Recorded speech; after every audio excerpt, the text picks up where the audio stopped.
At dahil ngayong kumpirmado na si Coach Boyet Fernandez na nga magiging bagong coach, ano kaya magiging future ng San Beda Red Lions, ang reigning NCAA Seniors Basketball Champions? Para sa usapan na yan, kasama natin ang team manager ng Red Lions na si Coach Jude Roque. Coach Jude, welcome to the score. Thank you. Thank you for joining us. Okay, medyo hot topic ang San Beda lately. Of course, it's a very interesting time na you're enjoying a championship and yet you're saying goodbye to a coach that brought you to the championship. So first of all, kamusta ang pakiramdam ng team at ng community when all that transpired nung nagpaalam si Coach Jamike sa inyo? Well, there are some mixed emotions kasi syempre they're both champion coaches. Right.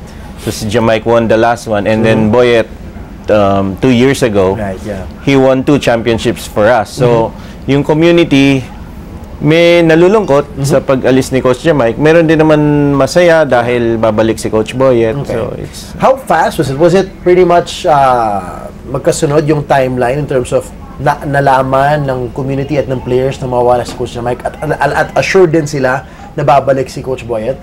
No. Well, we were kind of surprised when Coach Jamike bid goodbye. Yeah, okay. It just so happened na available si Coach Boyet. So he was like the logical replacement. Choice. Okay, because he had no coaching stints. Yes. Currently was still being paid by the MVP group in another team, so it would make sense that management would bring him back in. Yes. Okay, so bring us back to the journey the last 2 years. What Coach Jamike was able to do with this group of boys.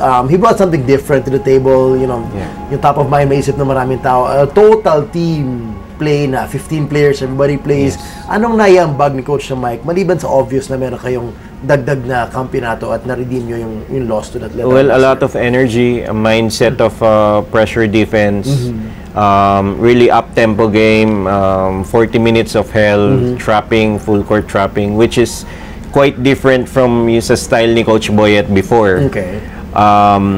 Si Coach Boyet is more deliberate. Okay. So si Coach Jamike talagang up-tempo. Okay. So it's like extremes. Okay. Given that, meron bang maipagpupuhunan si Coach Boyet sa nabuo ng momentum nitong team na to na kung anong, I mean, obviously it worked, kung nabagayan sa lineup na to, na may inherit niya with possibly only losing Dan Sara, as you said. Yes. Anong makukuha ni Coach Boyet from this group and from what Well, sabi ko nga sa kanya, if you want to press, wala ka ng problema. Hindi mo na kailangan ituro. Yes. Yeah, okay. And I believe si Coach Boyet sees some value in that too. In fact, 2 years ago, we tried something but this was more aggressive kay Coach Jamike. Yeah. So at least yun sa aspeto na yun, hindi na siya kailangan masyadong mag-introduce. Yes. In terms of familiarity, some of the seniors nabuti nila. Tama, Yes. their first year, if my math is correct. Si Yes. Coach Boyet. How does that help in terms of helping the younger ones blend in with this new system, quote unquote? Yes, it helps a lot because they're familiar with the system of Coach Boyet and they're now the leaders of the team. Right. So like sila JV Mocon, Raj Tongko, mga inabutan talaga ni Coach Boyet. Right, right. It's one thing to have a system, it's one thing to have a culture.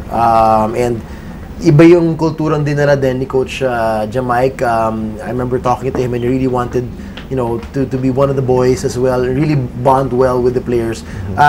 Kamusta naman yung kulturang idinadala ng isang Coach Boyet Fernandez and how will he bring that back ika nga to San Beda? It's not easy, pero sabi ko nga TJ, sa kagabi we had the Christmas party. Okay. If there's any team that used to changing of coach, Yeah. kami yun eh. Yeah, So, I think the boys have learned to be flexible, to adapt to any system. Yeah. Kasi sabi ko nga, this is my 5th year as team manager and we've had already 3 3 head coaches in your coach 5 changes. years. Yes. Okay. So, sanay na yung mga bata. Yeah. What would you say is it about San Beda in terms of that, I don't know what you call it, that kind of resiliency na kahit nagbabago ng coach, contender, finalist, if not champion, ang Red Lions? Well, the number one factor would be really recruitment pa din. So, that's still the name of the game in college hoops. yes, Yeah. it is. So, if we have like graduating players, we have somebody from or some players from the team B that are capable. Right. I think that's the key. Yeah. But also the culture of winning, so there's confidence already, so it helps a lot. And the support of the community. I was about to say, how big of a factor is that? I mean, the San Beda community from a mix of current students to active alumni. It's one thing na talagang may pagmamalaki ng NCAA. How big of a help is that year after year in going after a championship? It's really a huge help because the moral support that they give, and just like the players, they're used also to this changing of the coaches, and they love this particular coach, but they learn to love a new one when somebody comes in. So they're just full support to the team. Nabanggit mo na, Coach Jude, yung recruitment is a big factor in continued success, and I want to get your thoughts on how it has changed and made it easier to keep the stars in the NCAA or to bring in stars in the NCAA, considering the fact na obviously through the last few years, San Beda has produced great professionals as well. So parang kung titignan mo yung product, I mean, some people will say na mas gusto na mag-UAP, pero kung results at the end of the day are there, nakakapag-produce na ng professional players ang San Beda sa NCAA. Ano masasabi mo na that helps in recruiting players nowadays? Oh, it certainly helps because we can show them na meron kaming programa na successful, and we let the recruits know si ganito produkto namin yan, and there's quite a lot of them already in the PBA in the professional rank. It helps a lot. But also, although it's very hard to compete with the other schools, with the other big programs, I think there's just a lot of talent.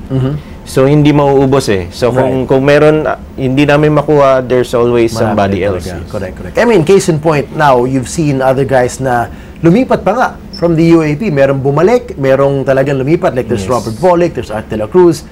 Yung examples nila, anong may sasabi yun sa pag-effort to recruit, not even just from the NCAA, from provinces, even from possibly some UAP schools?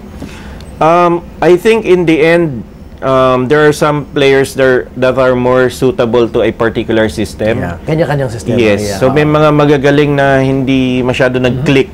So subok sila sa iba. Right. And yun, swertihan din. Well, going back to Coach Boyet, what kind of pressure, if any, does he have now to deliver again? He had a 2-year stint with you guys last time around. Perfect. Nag-champion siya. Meron bang dagdag na hamon ngayon na maituloy niya yung perfect record niya na kumbaga champion every year? Yes, there's always a pressure kasi especially when you're coming from a championship.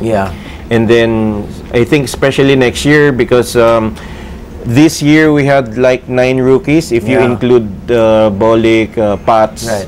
So next year they'll be back. So they'll be more experience and more expectation. More the championship course all together. So it should be a lot of fun to see how that is taken care of by Coach Boyet and the rest of the squad. Siguro panghuli, mensahe ninyo sa San Beda community that might have, shooken their seats a bit, wondering what's the future of the program because of Coach Jamike suddenly leaving. Ano masasabi niyo sa kanila? Of course, we're sad that Coach Jamike is leaving, but again, the community is used to this, and we always make sure that the program is intact, it's strong.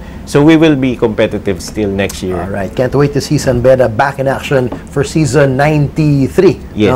Season 93 of the NCAA, and we'll see all the more how they will fend off the rivals in the NCAA. Coach Jude, maraming salamat. Hi guys, keep watching The Score for the latest sports updates, and don't forget to subscribe to the ABS-CBN Sports in Action YouTube channel.